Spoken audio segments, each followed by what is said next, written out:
जैसे कि पहले एपिसोड में हम सभी ने देखा है, सेंसलुई एकजू को कॉल ना उठाने की वजह से एकजू बहुत परेशान होकर सेंसलुई के पास कार से बहुत तेजी से जाने लगता है। इसके बाद से हम अपना अगला एपिसोड शुरू करते हैं। एपिसोड के पहले हमें बाहुई होटल दिखाया जा रहा है, जहाँ पर सेंसलुई अंदर आने लगता है। तभी एक नीले बालों वाली लड़की आके सेंसलुई से बोलने लगता है, मिस सेंसलुई, मुझे जुनयून ने भेजा है आपको उसके पास ले जाने के लिए। ये बोल के नीलो बालों वाली लड़की सेंसलुई को लेकर पार्टी हॉल की तरफ ले जाने लगता है। पार्टी हॉल की तरफ जाता देख के सेंसलुई नीलो बालों वाली लड़की से बोलने लगता है, हम लोग पार्टी हॉल की तरफ ही क्यों जा रहे हैं? इसके जवाब में नीलो बालों वाली लड़की बोलने लगता है, क्योंकि जुनयून वहाँ पर आपका इंतजार कर रहा है। ये सुन के सेंसलुई और कुछ भी नहीं बोलता और नीलो बालों वाली लड़की अपने मन में सोचने लगता है, मिस सेंसलुई तो जुनक्सुन का पुराना वाइफ है। लगता है सेंसलुई आज रात सभी को बहुत ज्यादा एंटरटेनमेंट कराएगा। ऐसा सोचते हुए नीलो बालों वाली लड़की दरवाजा खोल के सेंसलुई को अंदर जाने को बोलता है। सेंसलुई दरवाजे के पास जाते ही सेंसलुई को रियलाइज होता है कि अंदर से बहुत आवाज आ रहा है, जैसे कि अंदर पार्टी हो रहा है। तभी नीलो बालों वाली लड़की सेंसलुई को पीछे से धक्का देख के दरवाजा एकदम से बंद कर देता है। पार्टी हॉल के अंदर जुनक्सुन रहता है। जुनक्सुन सेंसलुई को देख के एकदम ही हैरान हो जाता है और दूसरी तरफ जुनयून सेंसलुई को देख के मनी मन बहुत खुश होकर सोचने लगता है, आखिरकार तुम आ ही गई सेंसलुई, मैं तुम्हें इतना बेइज्जत करूंगा, इतना बेइज्जत करूंगा कि तुम कोई भूल ही नहीं सकोगे। तभी सेंसलुई उठ के जुनयून की तरफ गुस्से में देख के बोलने लगता है, यहाँ पर क्या हो रहा है? सेंसलुई को ऐसा देखकर पार्टी में आया हुआ उनमें से एक लड़की बोलने लगता है, आज तो मिस्टर जुनक्सुन और मिसेस जुनयून का शादी का 4th एनिवर्सरी है और ये लड़की इनके पार्टी में ऐसा गंदी तरीके से कैसे आ सकता है? और पार्टी का और एक आदमी ये बोलने लगता है, कोई सिक्योरिटी को कॉल करके इस लड़की को इस रूम से बाहर ले जाने को बोलो।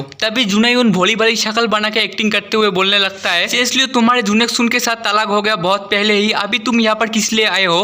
पहले मैं तुम्हें पसंद नहीं करता था, तुम भी मुझे पसंद नहीं करती थी, अभी मेरे शादी जुनक्सुन के साथ हो गया, क्या तुम मुझसे बदला लेने के लिए मेरे पार्टी तबाह करने के लिए आए हो? ये सुन के सभी लोग सेंसलुई के खिलाफ हो जाता है और सेंसलुई को बहुत गंदी गंदी गाली देने लगता है। और सेंसलुई सभी को समझाने की भी कोशिश करता है कि मुझे यहाँ पर बुलाया गया है, कोई भी सेंसलुई का बात नहीं सुनता, सेंसलुई को गाली देते ही लगता है, देने ही लगता है। इसके वजह से सेंसलुई अपने कानों पे हाथ रख लेता है और सेंसलुई का रोते हुए शक्ल हो जाता है। और दूसरी तरफ जुनक्सुन जुनयून से पूछता है, जुनयून सच बताओ सेंसलुई यहाँ पर किस लिए आई है? ये सुन के जुनयून गुस्से में जुनक्सुन से बोलने लगता है, तुम मुझसे ऐसे कैसे बात कर सकते हो? मैं तुम्हारे अभी का वाइफ हुआ और तुम्हारा पुराना एक्स वाइफ है। ऐसा बोल के सेंसलुई की तरफ गुस्से में जाने लगता है और जुनक्सुन पीछे से बोलने लगता है, अभी तुम वहाँ पर क्या करने जा रहे हो? यहाँ से ये एपिसोड खत्म हुआ, बट आप लोग चिंता मत करो, मैं अगला एपिसोड भी यही से चालू कर रहा हूँ। जुनयून सेंसलुई को थप्पड़ मारने के लिए सेंसलुई के पास आ जाता है, तभी कोई आके जुनयून का हाथ पकड़ लेता है। वो और कोई नहीं एकजो था और एकजो जुनयून के ऊपर बहुत गुस्से में बोलने लगता है, मैंने तुम्हें पहले भी बोला है सेंसलुई को मारने की कोई भी कोशिश मत करना। ऐसा बोल के एकजो जुनयून को धक्का देके एकदम पीछे हटा देता है और वहाँ की सभी लोग एकजो को देख के एकदम ही हैरान हो जाता है। उनमें से कोई बोलने लगता है, भाई वो देखो एकजो दुनिया के एक नंबर पैसा वाला आदमी और एकजो बहुत पावरफुल है। और एकजो को देख के इन दोनों के फटके हाथ में आ जाता है। और तभी जुनक्सुन सोचने लगता है, कुछ दिनों से जो एकजो हमारे कंपनी को टारगेट करा के गिरा रहा था, ये सब कुछ के एकजो सेंसलुई के कारण कर रहा था। दूसरी तरफ एकजो सेंसलुई के पास आके सेंसलुई से पूछता है, क्या तुम ठीक हो? सेंसलुई भी बोलने लगता है, हाँ मैं ठीक हूँ। मगर सेंसलुई और भी सोचने लगता है, जुनयून जानबूझ के मुझे यहाँ पर लाकर बेइज्जत करने की कोशिश किया था, जी के अच्छे के लिए मैं ये बात कभी किसी को नहीं बताया, अभी मुझे ये बात बोलना ही पड़ेगा क्योंकि पानी सिर से ऊपर चला गया है। ऐसा सोच के सेंसलुई थोड़ा सा आगे आके सभी से बोलने लगता है, हाँ ये बात सच है कि मैं पहले जुनक्सुन का वाइफ था, हाँ ये बात भी सच है कि मैं किसी एक लड़के के बिस्तर में पाके जुनक्सुन ने मुझे तलाक दिया है, मगर ये सब एक चाल था इन दोनों का मेरे जायदाद लेने के लिए। मुझे ड्रिंक करा के किसी एक लड़के के बिस्तर पे इन दोनों ने ही लेके गया था मुझे। जुनक्सुन ने मुझसे शादी किया मगर कभी भी मुझे हाथ भी नहीं लगाया क्योंकि जुनक्सुन सिर्फ मेरे जायदाद के लिए मुझसे शादी किया था। इन दोनों को तो एकजो को देख के पहले ही फट गया था, अभी सेंसलुई की बात सुन के इन दोनों का फट के 12, 13, 14 हो जाता है। ये सब सुन के एकजो भी हैरान था क्योंकि एकजो को भी पता नहीं था सेंसलुई के बारे में। तभी जुनयून भी बोलने लगता है, तुम कैसे हमारे बारे में इस तरीके से झूठे बात बोल सकते हो? ये सुन के सेंसलुई भी बोलने लगता है, मैं अपनी जिंदगी की कसम खा के बोलता हूँ, मैंने जो भी बात किया था सब कुछ सच है। अभी भी यदि मैं झूठ बोल रहा हूँ तुम्हें लगता है जुनक्सुन, तो तुम अपनी जिंदगी की कसम खा के ये बोलो।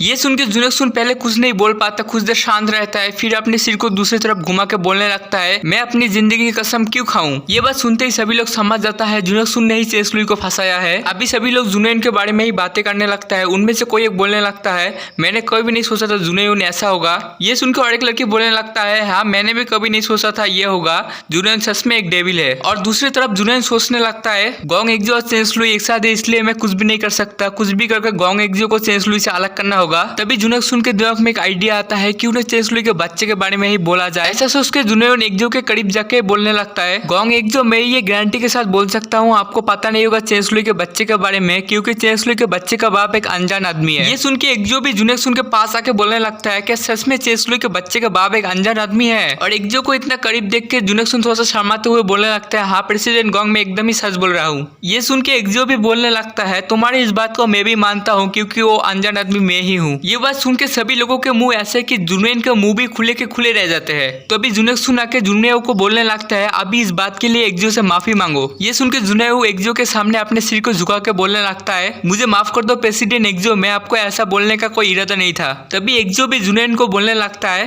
तुमने अगली बार मेरे बच्चे और चेंसलुई को परेशान करने की कोशिश किया तो इस बात के लिए तुम्हें बहुत बड़ी कीमत चुकानी पड़ेगी। ऐसा बोल के एकजो चेंसलुई को लेकर जाने लगता है। चेंसलुई और एकजो के जाने के बाद जुनियो बहुत गुस्से में जुनेक्सुन से बोलने लगता है, कैसे चेंसलुई के बच्चे के बाप एकजो हो सकता है? ये सुन के जुनेक्सुन भी बोलने लगता है, मुझे कैसे पता होगा चेंसलुई का ड्रिंक करने के बाद चेंसलुई के रूम में जो अनजान आदमी गया था वो एकजो था। यहाँ से ये एपिसोड खत्म हुआ। आप लोगों को हो सके तो प्लीज मेरे चैनल को लाइक और सब्सक्राइब कीजिए। मिलते हैं अगले एपिसोड में।